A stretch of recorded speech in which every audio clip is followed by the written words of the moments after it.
internationale. Nous appelons la communauté internationale à condamner fermement ces actes et à imposer des sanctions ciblées contre le Rwanda pour son rôle déstabilisateur et néfaste. Nous exigeons le retrait immédiat et inconditionnel des troupes rwandaises de notre territoire. Bien que les récentes initiatives diplomatiques telles que les pourparlers de Luanda soient encourageantes, elles ne doivent aucunement occulter l'urgence de cette action essentielle.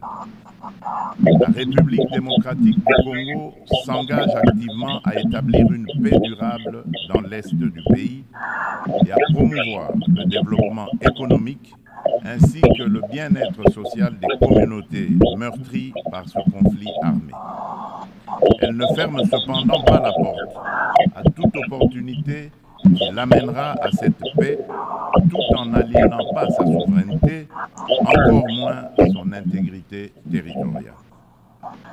Dans cette optique, elle est résolument engagée dans la mise en œuvre de la feuille de route adoptée dans le cadre du processus de Rwanda, que je soutiens fermement, qui promeut un dialogue de haut niveau visant à restaurer la confiance entre la République démocratique du Congo et le Rwanda, tout en minimisant le risque de crise sécuritaire actuelle, que la crise sécuritaire actuelle ne dégénère en conflit régional.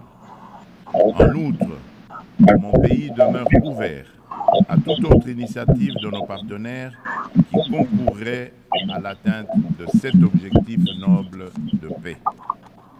La République démocratique du Congo réaffirme sa ferme volonté de garantir une paix durable. Sous mon impulsion, nous sommes résolus à poursuivre la mise en œuvre du programme de désarmement, démobilisation, relèvement communautaire et stabilisation, le PDDRCS en sigle, clé de notre stratégie nationale pour désarmer, démobiliser et réintégrer les combattants en leur offrant des perspectives économiques viables et durables, tout en stabilisant les zones touchées par les conflits. En assurant une transition post-MONUSCO, nous priorisons essentiellement le rapatriement des combattants étrangers. Le PDDRCS est un levier crucial pour la paix en République démocratique du Congo et j'invite nos partenaires et amis à le soutenir. Par ailleurs, des milliers de victimes du génocide pour des gains économiques en République démocratique du Congo, en abrégé Génocost, continuent de subir les conséquences dévastatrices d'un passé marqué par la violence et l'impunité. Reconnaître et traiter les effets de cette stratégie est crucial pour favoriser le rétablissement et la reconstruction des communautés touchées. Au-delà de l'aide humanitaire immédiate, une approche à long terme, centrée sur la justice, la réconciliation et le développement durable est essentielle pour permettre aux victimes de se reconstruire et de retrouver une vie digne. C'est pourquoi le gouvernement de la République démocratique du Congo a décidé d'institutionnaliser la journée du 2 août, journée du Génocost, dédiée aux victimes des crimes odieux perpétrés par des rebelles soutenus par des multinationales et des États de la région. Cette journée incarne une communion nationale permettant de confronter un passé douloureux pour aller de l'avant. Elle est essentielle pour renforcer la conscience historique de notre pays et affirmer la détermination de la nation à prévenir la répétition de telles barbaries. Monsieur le Président, le terrorisme constitue une menace sérieuse pour la paix et la sécurité internationale, touchant toutes les régions du monde. Après avoir sévi en Asie, en Europe occidentale et en Amérique du Nord, ce fléau semble désormais s'enraciner en Afrique. En tant que membre de la coalition mondiale contre l'État islamique, la République démocratique du Congo exhorte les Nations unies à intensifier leurs actions pour mettre en œuvre les recommandations de cette organisation, notamment dans le cadre du processus d'Aqaba. Le terrorisme qui sévit dans l'est de notre pays est étroitement lié au pillage et à l'exploitation illégale de nos ressources naturelles. Ces activités criminelles alimentent l'insécurité et financent les groupes armés, exacerbant les conflits dans la région des Grands Lacs.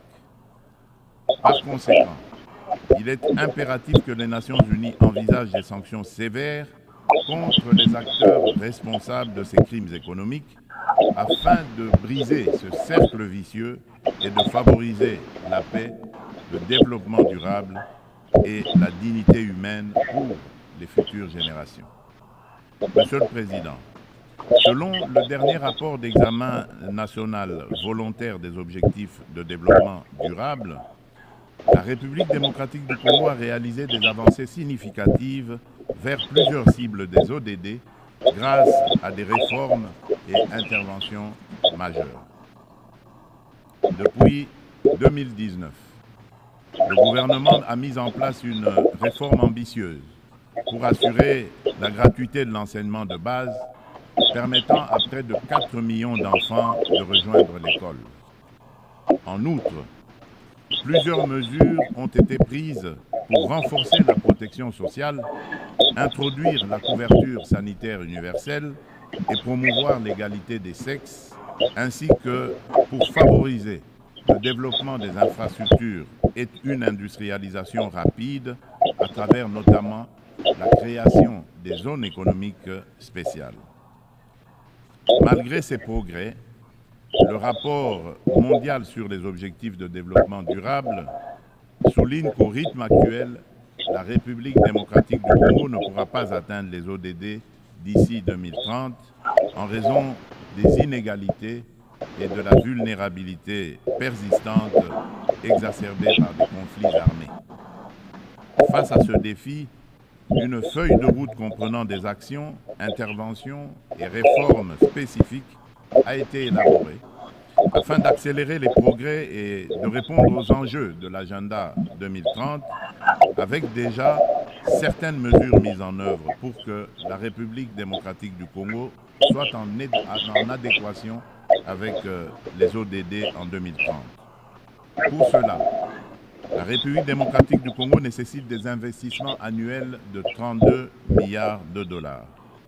Il est donc indispensable de renforcer les partenariats pour des investissements durables et de promouvoir la paix afin de permettre un développement socio-économique stable. Au registre des réponses mondiales aux défis climatiques et la promotion des énergies renouvelables, la République démocratique du Congo, qui a déjà affirmé son engagement en faveur d'une action climatique ambitieuse, souligne l'importance cruciale d'un soutien financier et technique accru afin de renforcer ses efforts pour atteindre les objectifs de l'accord de Paris. Riche en